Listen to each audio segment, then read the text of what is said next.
అప్పుడు తేమానీయుడైన ఎలీఫజు ఇలాగున ప్రత్యుత్తరమిచ్చెను, నరులు దేవునికి ప్రయోజనకారులగుదురా? కారు. బుద్ధిమంతులు తమ మట్టుకు తామే ప్రయోజనకారులై ఉన్నారు. నీవు నీతిమంతుడవై ఉండుట సర్వశక్తుడగు దేవునికి సంతోషమా?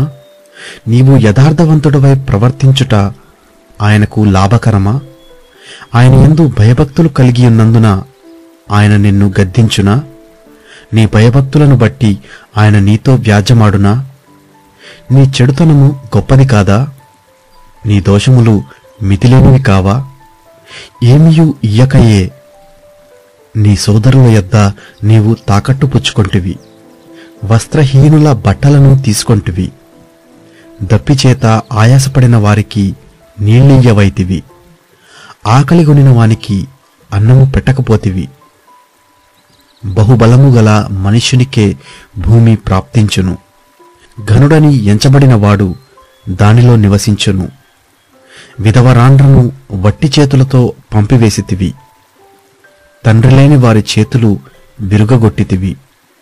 కావుననే భూములు నిన్ను చుట్టుకొనుచున్నవి, ఆకస్మిక భయము నిన్ను బెదిరించుచున్నది. నిన్ను చిక్కించుకున్న అంధకారమును నీవు చూచుటలేదా? నిన్ను ముంచబోవు ప్రళయ జలములను నీవు చూచుటలేదా? దేవుడు ఆకాశమంతా మహోన్నతుడు కాడా? నక్షత్రముల ఔన్నత్యమును చూడుము, అవి ఎంత పైగానున్నవి! దేవునికి ఏమి తెలియను? గాఢంధకారములో నుండి ఆయన న్యాయము కనుగొనునా? గాఢమైన మేఘములు ఆయనకు చాటుగానున్నవి, ఆయన చూడలేడు. ఆకాశములో ఆయన తిరుగుచున్నాడు అని నీవనుకొనుచున్నావు. పూర్వము నుండి దుష్టులు అనుసరించిన మార్గమును నీవు అనుసరించెదవా? వారు అకాలముగా ఒక నిమిషములో నిర్మూలమైరి. వారి పునాదులు జలప్రవాహము వలె కొట్టుకొనిపోయెను. ఆయన మంచి పదార్థములతో వారి ఇండ్లను నింపినను, మా యొద్ద నుండి తొలగిపొమ్మనియు, సర్వశక్తుడగు దేవుడు మాకు ఏమి చేయుననియు వారు దేవునితో అందురు. భక్తిహీనుల ఆలోచన నాకు దూరమైయుండునుగాక.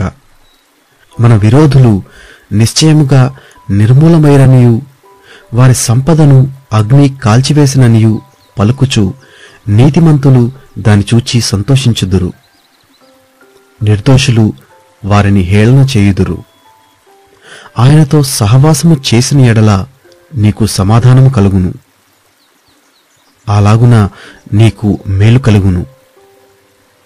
ఆయన నోటి ఉపదేశమును అవలంబించుము, ఆయన మాటలను నీ హృదయములో ఉంచుకొనుము.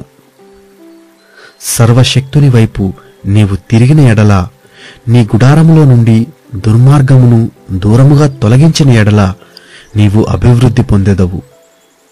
మంటిలో నీ బంగారమును, ఏటి రాళ్లలో ఓఫీరు సువర్ణమును పారవేయుము. అప్పుడు సర్వశక్తుడు నీకు అపరంజిగాను ప్రశస్తమైన వెండిగాను ఉండును. అప్పుడు సర్వశక్తుని యందు నీవు ఆనందించెదవు. దేవుని తట్టు నీ ముఖము ఎత్తెదవు. నీవు ఆయనకు ప్రార్థన చేయగా ఆయన నీ మనవి నాలకించును. నీ మ్రొక్కుబళ్ళు నీవు చెల్లించెదవు. మరియు నీవు దేనినైనా యోచన చేయగా అది నీకు స్థిరపరచబడును. నీ మార్గముల మీద వెలుగు ప్రకాశించును. నీవు పడద్రోయబడినప్పుడు మీదు చూచెదనందువు. వినయముగల వానిని ఆయన రక్షించును.